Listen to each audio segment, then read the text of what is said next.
안녕하십니까. 실전경매 노하우 120번째 시간 앤소니입니다. 오늘은 위장임차인 세 번째 시간으로 위장임차인을 확인하는 방법에 대해서 말씀드리도록 하겠습니다. 입찰자가 위장임차인을 조사하는 데는 한계에 부닥칠 때가 있습니다. 그때는 아는 사람으로부터 얻는 정보가 큰 도움이 될 때도 있죠. 여러분도 평소 인맥관리를 잘 하셔서 많은 도움을 받으시기 바랍니다. 그럼 강의를 시작하겠습니다. 이번 시간은 여러분이 자료상으로 위장임차인의 가능성을 판단을 하셨다면 이제 실제 어떻게 이것을 조사하고 확인할 건가? 자, 현장에서 어떻게 이 가능성을 증거를 찾을 건가? 이 내용을 같이 공부하시겠습니다. 이제 본격적으로 위장임차인을 조사하러 가겠습니다.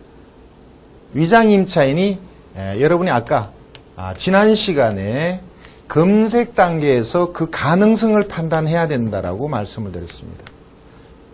자료를 보니까 위장의 가능성이 있다. 그래서 자료를 충분히 검토하고 집주인과 임차인은 어떤 관계일 거라는 걸 어느 정도 추정한 다음에 이제 증거를 잡으러 가야 됩니다. 자, 증거를 잡으러 어디로 가야 될까요? 아는 사람에게 가야 되죠. 위장의 내용을 아는 사람이 누굴까? 누가 이것을 아느냐? 자, 같이 한번 생각을 해보죠. 위장인 것을 누가 아느냐? 자, 그럼 이렇게 생각을 해보겠습니다. 아파트를 갑이 샀습니다. 그리고 처남어를 데리고 갔습니다.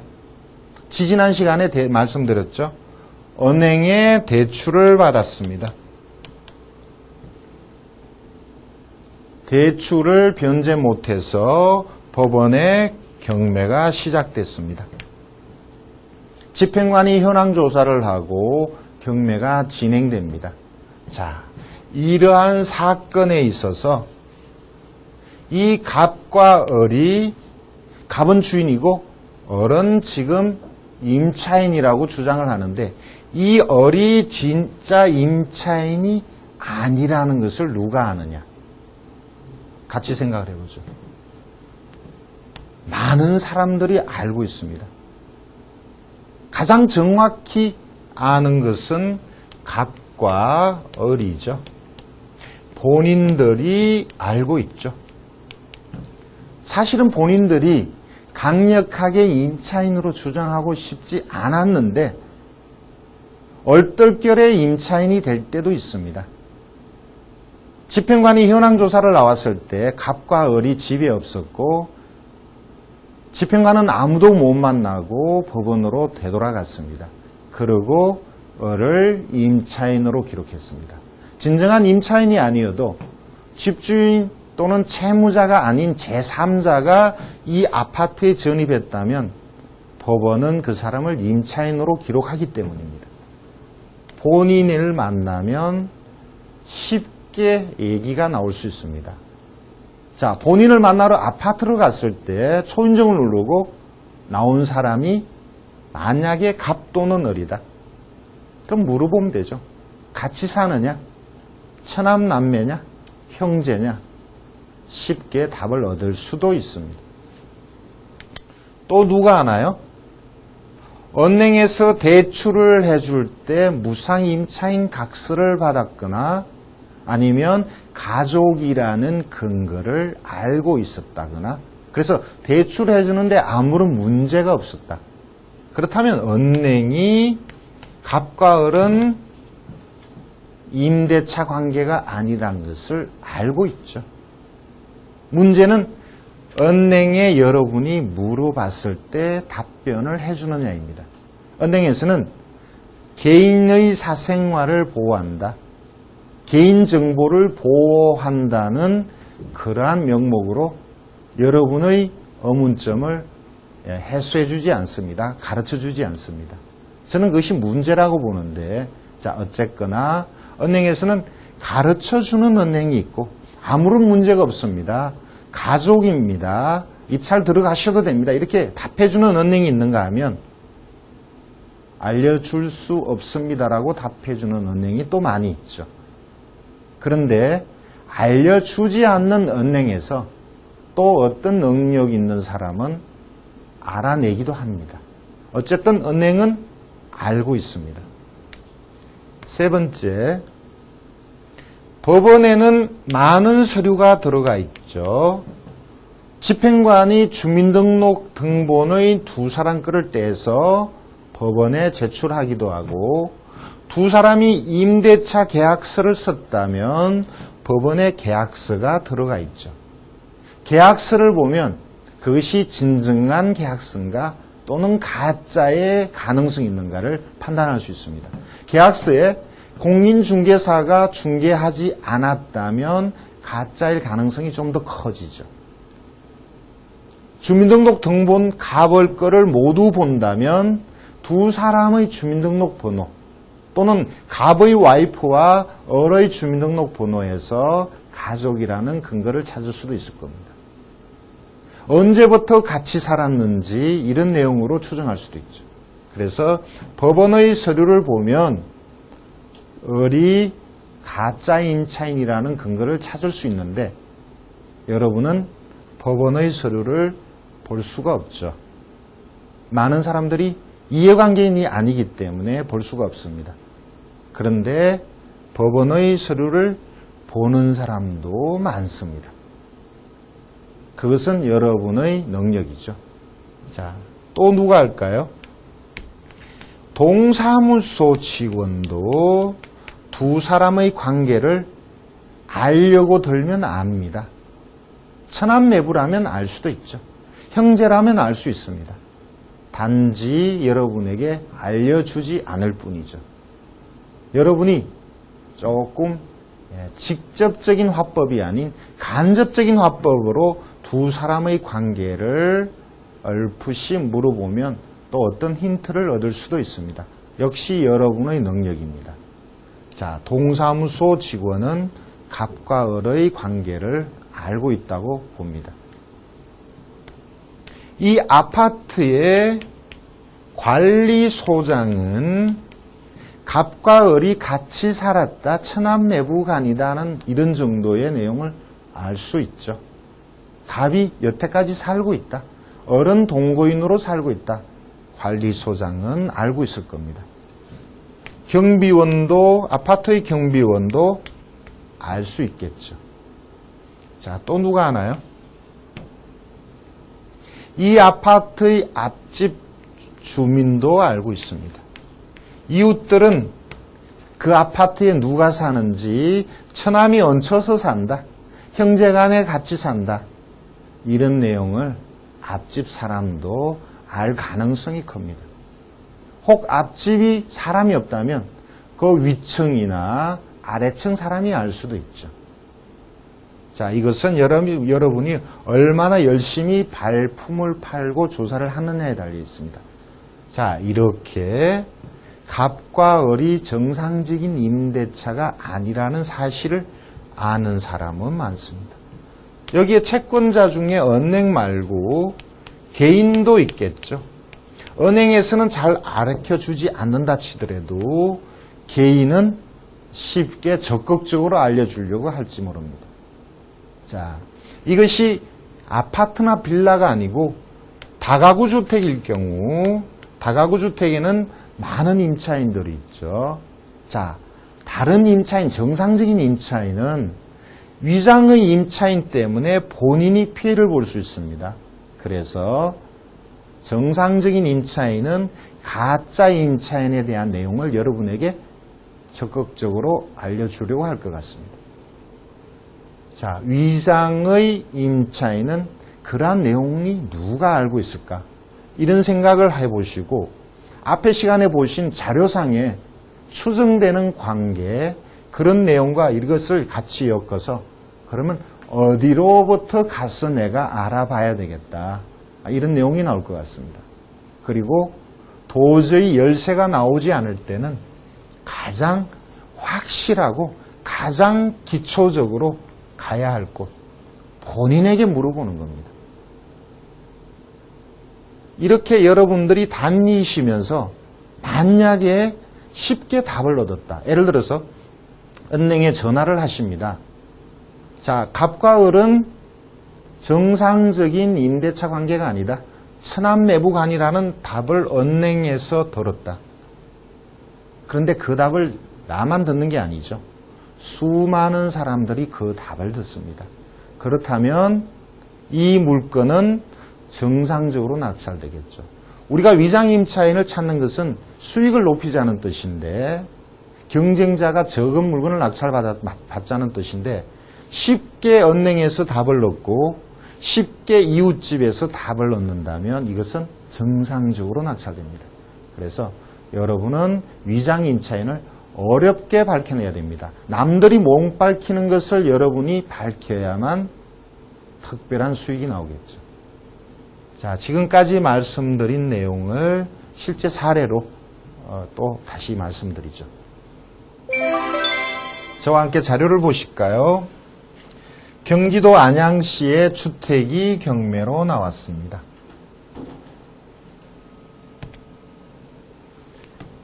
대지가 170평방미터에 건물이 81평방미터.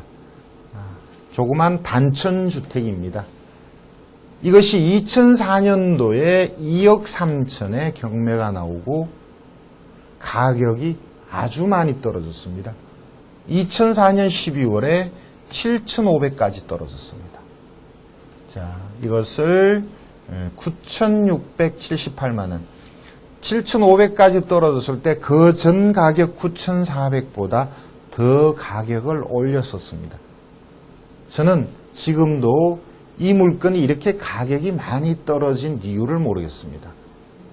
그 당시에 저는 열심히 경매할 때였는데 이것을 만약에 한 1억 1,800 정도 떨어졌을 때 제가 이 물건을 발견했더라면 그때 들어가실지도 모르겠습니다. 제가 이것을 발견 못하고 가격이 7,500까지 떨어질 때 우연히 찾아내서 입찰을 하고 낙찰을 받았던 사건입니다. 소유자와 채무자는 최씨로 되어 있습니다.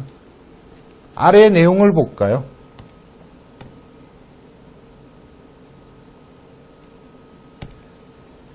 조그만 단독주택인데 많은 임차인들이 있습니다.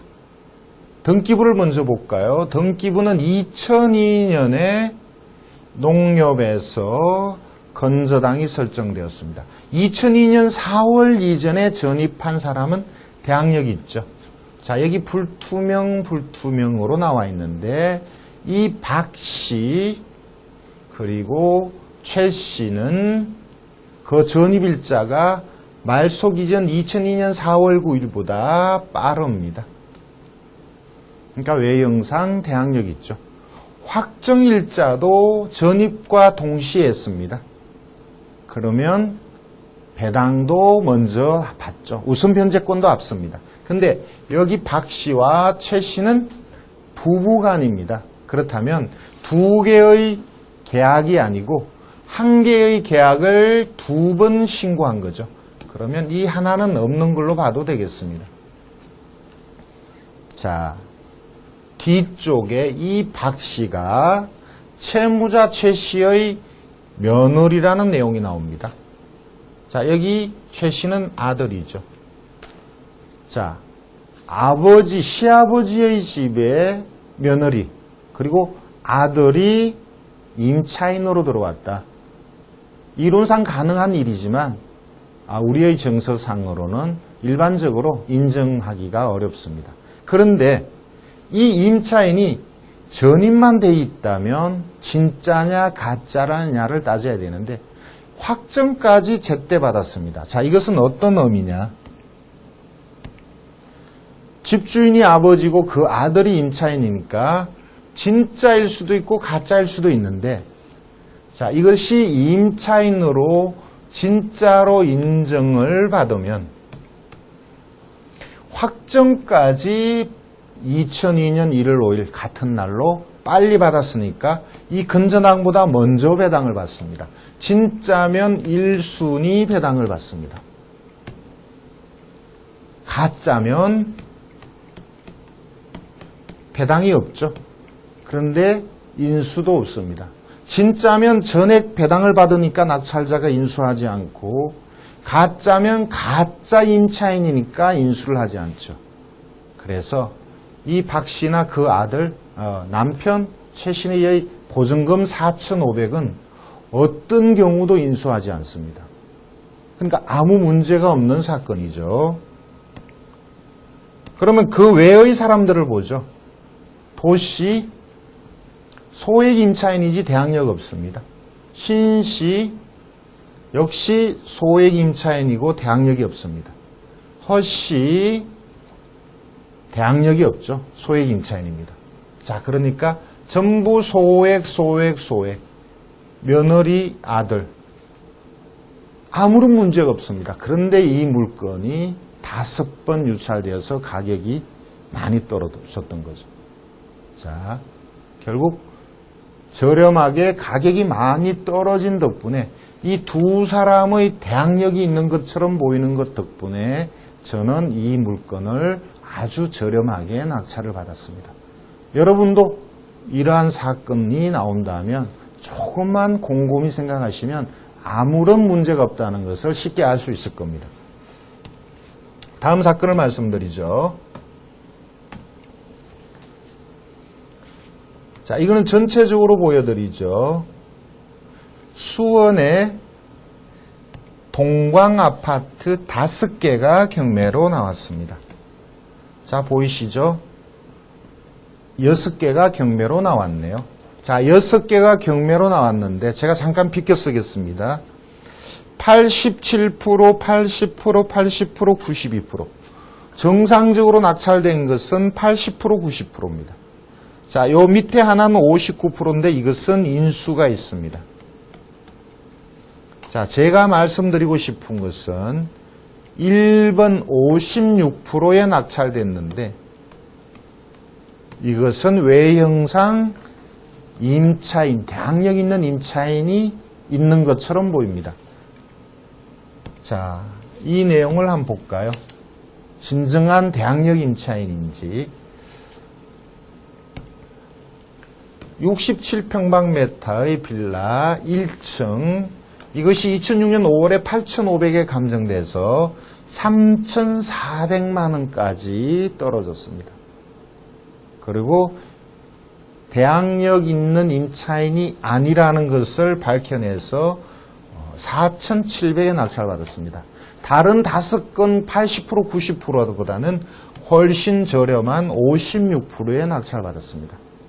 자, 이것은 외형상 대항력 있는 것처럼 보이는 그런 내용 때문이죠. 자, 아래의 자료를 볼까요? 박 씨가 살고 있는데 2005년 5월 6일 날 전입했습니다.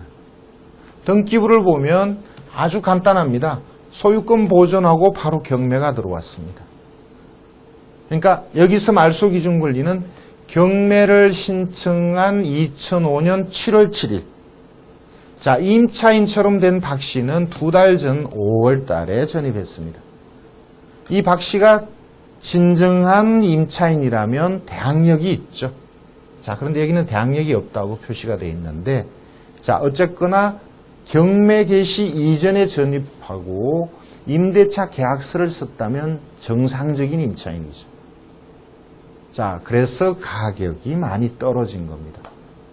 그런데 이 사건을, 이 물건을 낙찰받은 사람은 우연히 이 사람이 그냥 얹혀서 공짜로 살고 있다는 사실을 알았습니다. 정말 우연히 알았습니다. 그러고 낙찰을 받은 거죠. 자, 우연히 알은 게 가만히 있는데 누가 알려준 것이 아니고 조사하러 갔는데 이 빌라에 다른 사람이 얼핏 그 얘기를 했답니다. 집주인이 경매되고 있으니까 네가 와서 잠깐 들어와서 살아라. 임시로 들어와서 살아라. 그래서 살고 있을 때입니다. 이 물건을 낙찰받은 사람이 잔금 대금을 납부하고 난 다음 이 사람을 내보내려 방문하니까 이 사람은 벌써 이사를 가버렸습니다.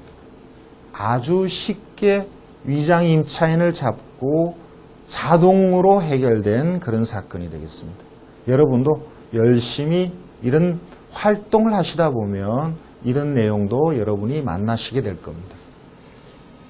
다음 사건을 말씀드리죠. 의정부의 아파트가 경매로 나왔네요. 60평방미터고요. 소유자가 김씨입니다. 8,500에 감정되고 7,500에 낙찰되었습니다. 자, 임차인이 있네요. 김씨입니다. 2002년 2월에 전입하고 확정을 받지 않고 배당 요구도 하지 않았습니다. 자, 이 전입한 날짜가 대항력이 있기 때문에 전액 인수죠. 소액에 해당합니다만 배당 요구하지 않았기 때문에 전액 인수입니다. 등기부를 보면 2002년도에 김씨가 소유권 취득하고 같은 날 시티은행에 돈을 빌렸네요. 자, 시티은행과 같은 세계적인 은행에서 임차인이 있다면 이 물건에 자, 이런 금액으로 대출해 줄 리가 없습니다. 일단 힌트는 그겁니다. 그리고 임차인도 김씨, 집주인도 김씨입니다. 그래서 위장이지 않을까. 자, 이렇게 생각을 했는데 형제간이라는 것을 밝혀냈습니다. 이 두 사람이 형제가 아니고 김씨의 남편과 집주인 김씨가 형제입니다. 형제라도 임대차는 성립할 수 있죠. 자, 형제라는 것만 가지고 임차인이 아니라고 할 수 없습니다. 여기서 더 확실한 증거를 찾아야 되는데 결국은 은행으로 쳐들어갔죠. 이렇게 달라. 대출할 때 현재의 점유자가 있는 걸 알고 있었지 않느냐. 형제라는데 무상임차인 각서를 받았느냐. 예, 무상임차인 각서를 받았다고 담당자가 얘기를 하네요. 무상임차인 각서를 받았다고 합니다. 전화로 물어볼 때는 가르쳐주지 않았는데 직접 방문하여서 대답을 얻어냈습니다. 그러고 입찰을 들어갔죠. 자, 이 김씨는 낙찰받고 인도명령에 의해서 내보냈습니다. 형제가 아니고 무상임차인 각서가 있으니까 인도명령의 대상이 되었던 거죠. 여러분들도 자, 이 가능성, 그 다음에 확실한 증거. 확실한 증거가 없으면 이것 들어가기가 좀 문제가 있죠. 찝찝하죠. 혹 형제간에 진정 계약서를 내밀고 돈을 3천만 원 줬다는 증거를 제시해버리면 낙찰자는 3천만 원을 별개로 물어줘야 되거나 아니면 아주 지루한 소송을 해야 되죠. 그래서 확실한 증거가 없으면 들어가지 않는 것이 좋습니다. 다음 사건을 말씀드리죠. 자, 이 사건은 2004년도에 서울시 노원구 청구 아파트를 낙찰받은 사건입니다. 자, 내용은 간단합니다. 한 사람의 방 하나를 쓰고 있는 임차인이 있는데 이 사람은 후순이니까 특별한 문제가 되지 않고 그 외에 또 한 사람의 조 씨가 2000년 11월에 전입했다는 기록이 있습니다. 2000년 11월이면 소유자가 소유권을 취득한 시점입니다. 자, 소유자가 정씨 여자분 같습니다. 전입한 사람은 남자입니다. 이름이. 그렇다면 부부가 아닐까. 예. 현장에 가서 이 두 사람이 부부인 것을 밝히는 것은 어렵지 않죠. 두 사람이 부부라면 임차인이 아니죠. 그래서 낙찰을 받았습니다. 자, 이렇게 추리를 여러분들은 좀 하셔야 위장임차인 찾기가 훨씬 수월해집니다. 다음 사건을 말씀드리죠. 서울시 영동포구의 삼성 아파트가 경매가 나왔네요. 115평방미터 제법 큰 아파트인데요. 위치도 좋은 아파트입니다. 9억 6천에 감정되고 이것이 7억 7천만 원에 낙찰되었습니다. 자, 저도 조사를 했었는데 최종적으로는 취하가 됐네요. 자, 아래쪽에 보면 제가 잘못 눌렀나요? 네, 다시 보여드리죠.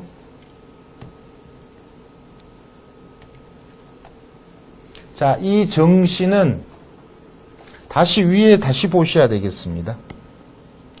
집주인은 홍씨이나 채무자는 정씨입니다. 어떤 관계일까요? 부부일 가능성이 크죠. 자, 다시 보시겠습니다. 홍씨와 정씨. 홍씨가 소유자고 정씨가 채권자에게 채무를 가지고 있죠. 이 두 사람은 부부일 가능성이 큽니다. 자, 정씨, 홍씨. 그리고 아래쪽의 내용을 보면 여기 임차인 정씨가 나오는데 이 정씨는 직접 제가 방문해서 물어봤습니다. 아들이 아니냐? 예, 아들이랍니다. 아들이라고 생각하고 갔죠. 채무자가 정씨였고, 자, 임차인으로 기록한 사람이 정씨니까 아들이지 않느냐? 예, 아들이 맞답니다. 자, 아들이 맞으니까 아무런 문제 없죠. 임차인이 아니죠. 그리고 나중에 소유자의 아들이라는 기록이 또 올라왔습니다.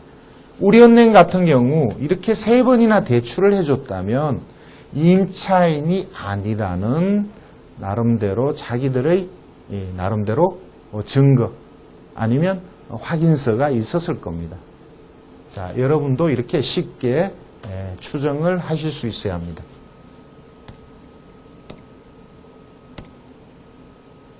다음 사건을 보죠.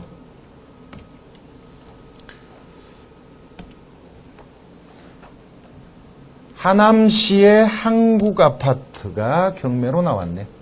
자, 조그마한 아파트입니다. 박 씨가 소유자고 조 씨가 경매를 신청했네요. 감정이 1억 5,500이고 1억 3,500에 낙찰이 되었습니다. 아래쪽에 기록을 보죠. 잘 보시죠.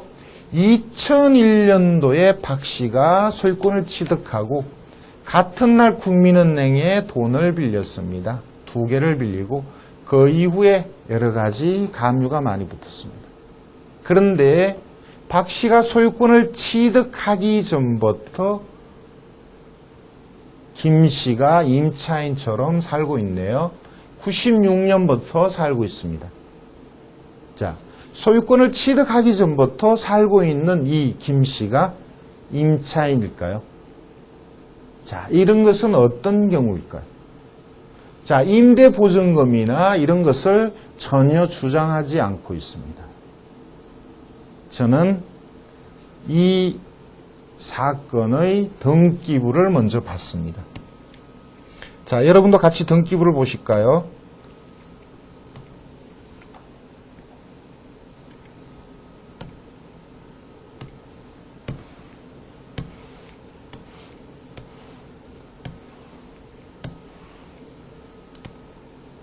자, 여기에 등기부에는 현 소유자 이전의 권리자에 대한 기록이 없습니다. 자, 이전의 권리자에 대한 기록이 있다면 그 사람하고 현재 점유하고 있던 김 씨하고의 관계를 한번 연결해 보려고 했는데 그러한 내용이 나오지 않습니다. 등기사부상으로는 자, 여기에 박 씨가 살고 있다는 기록. 아까 제가 말씀드린 적이 있죠. 등기부상에 소유권 취득할 때 소유자의 주소. 그리고 자, 뒤로 넘어가서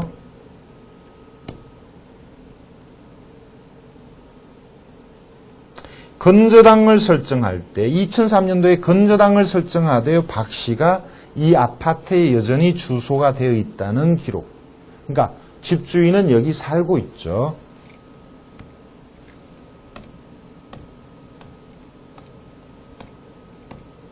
자, 조그만 아파트에 이게 44평방인가 그렇습니다. 조그만 아파트에 박 씨가 살고 있고 그 이전부터 김 씨가 살고 있다면 이 두 사람의 관계는 뭘까?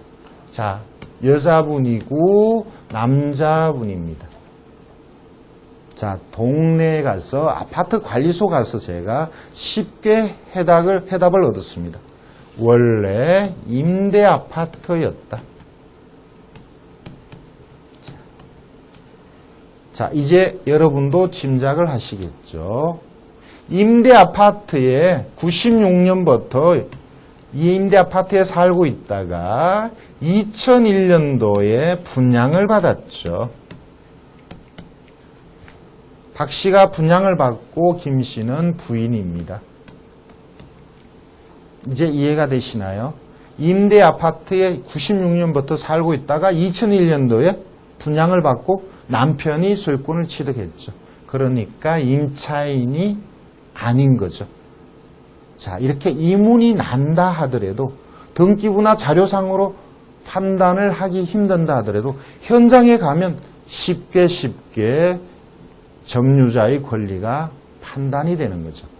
자, 여러분도 자, 권리 분석을 자료로 잘 하셔야 되는 게 있고 또 그렇게 의문 나는 것을 현장에서 푸는 습관. 자, 그러면 이것은 아무런 문제가 없는 물건이다. 그리고 이것은 결국 정상적으로 낙찰되고 여러분들도 쉽게 할 수 있는 그런 내용이 되겠습니다. 위장임차인에 대한 확인은 사전에 자료를 먼저 검토해서 가능성을 여러분이 찾으시고 그 다음에 주변에서 탐문조사로 쉽게 판단할 수 있는 쪽을 선택하셔야 합니다. 그리고 이렇게 쉽게 판단을 했거나 또는 못했다 할 경우에 당사자에게 그러니까 임차인이라고 주장하는 사람 또는 집주인에게 직접 확인하는 것이 가장 좋은 방법입니다. 위장임차인이 다가구 주택에 살 경우에 정상적인 임차인, 그러니까 전액 배당을 받는 임차인, 정상적인 임차인에게 물어보면 그 임차인은 아주 친절하게 우호적으로 답변을 해줍니다.